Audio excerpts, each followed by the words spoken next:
Assalamualaikum warahmatullahi wabarakatuh. Salam sejahtera untuk kita semua. Yang kami hormati Ibu Nur Fitriani MPD selaku guru pembimbing sosiologi kami. Perkenalkan, nama saya Puput Ika Maharani dari kelas 11 IPS 2. Di sini kami akan menugaskan dari tugas dari Ibu yang telah diinstruksi kepada kelompok kami. Nah, kita pernah dengarkan permasalahan sosial.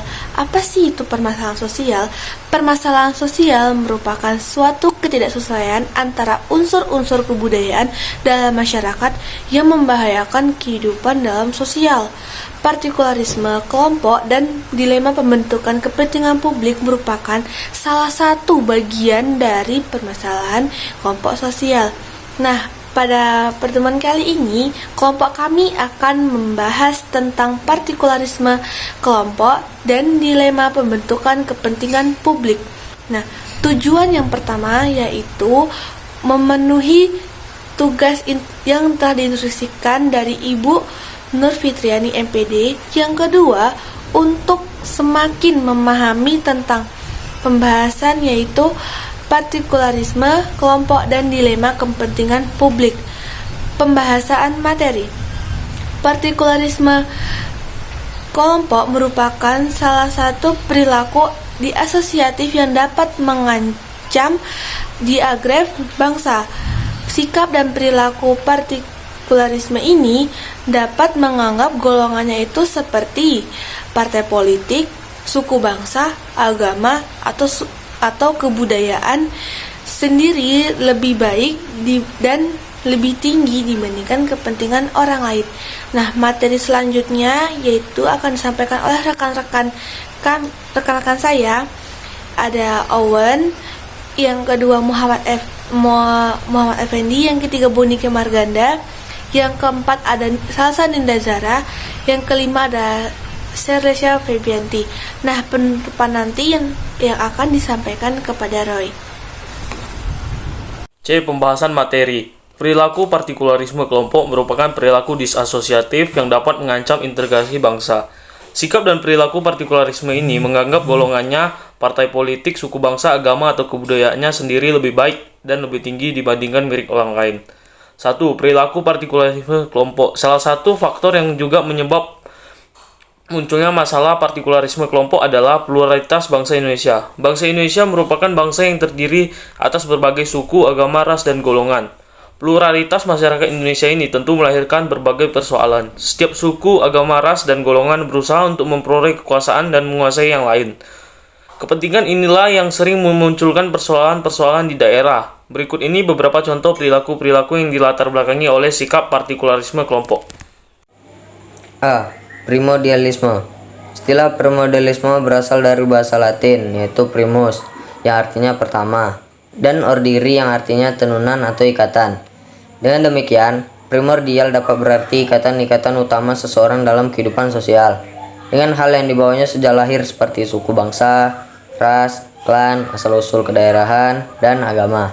B. Etnosentrisme. Etnosentrisme adalah suatu sikap menilai kebudayaan masyarakat lain dengan menggunakan ukuran-ukuran yang berlaku di masyarakatnya. Etnosentrisme dapat juga diartikan fanatisme suku bangsa. Di dalam etnosentrisme, ukuran yang dipakai adalah ukuran masyarakatnya. Maka orang akan selalu menganggap kebudayaannya memiliki nilai lebih tinggi dari kebudayaan kelompok masyarakat lain. Saya di sini akan menjelaskan tentang politik aliran dan partai politik. Politik aliran atau sektarian merupakan keadaan di mana sebuah kelompok atau organisasi tertentu dikelilingi oleh sebuah organisasi massa baik formal maupun informal. Tali pengikat kelompok atau organisasi massa ini adalah ideologi aliran sekte tertentu. Partai politik. Di dalam bidang politik, gens berpendapat partai-partai politik di Indonesia diibaratkan sebagai sebuah aliran sungai yang diikuti sejumlah organisasi massa yaitu bernaung di bawahnya. 2. Dilema pembentukan kepentingan. Dilema antara kepentingan individu atau masyarakat. Banyak yang dipertanyakan, yang mana yang harus diutamakan terlebih dahulu. Persoalan pengutamaan kepentingan individu atau masyarakat ini memunculkan dua pandangan yang berkembang menjadi paham atau aliran, bahkan ideologi yang dipegang oleh suatu kelompok masyarakat. Dua pandangan tersebut antara lain pandangan individualisme dan pandangan sosialisme. Pandangan individualisme. Individualisme berpangkal dari konsep bahwa manusia pada hakikatnya adalah makhluk individu yang bebas. Paham ini memandang manusia sebagai makhluk pribadi yang utuh dan lengkap terlepas dari manusia yang lain. Pandangan individualisme berpendapat bahwa kepentingan individulah yang harus diutamakan. Hal yang menjadi sentral individualisme adalah kebebasan seorang individu untuk merealisasikan dirinya. Paham individualisme menghasilkan ideologi liberalisme. Selanjutnya yaitu pandangan sosialisme.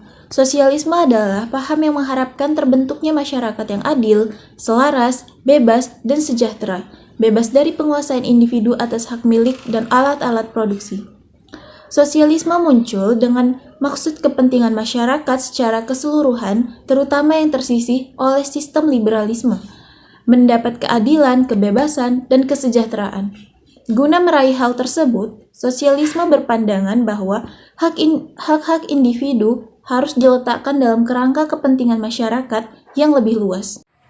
Demikianlah pembahasan materi partikularisme kelompok dan dilema pembentukan kepentingan publik dari kelompok kami. Kiranya dapat sesuai dengan harapan Ibu. Mohon maaf bila ada kesalahan dalam penyampaian materi kami. Terima kasih.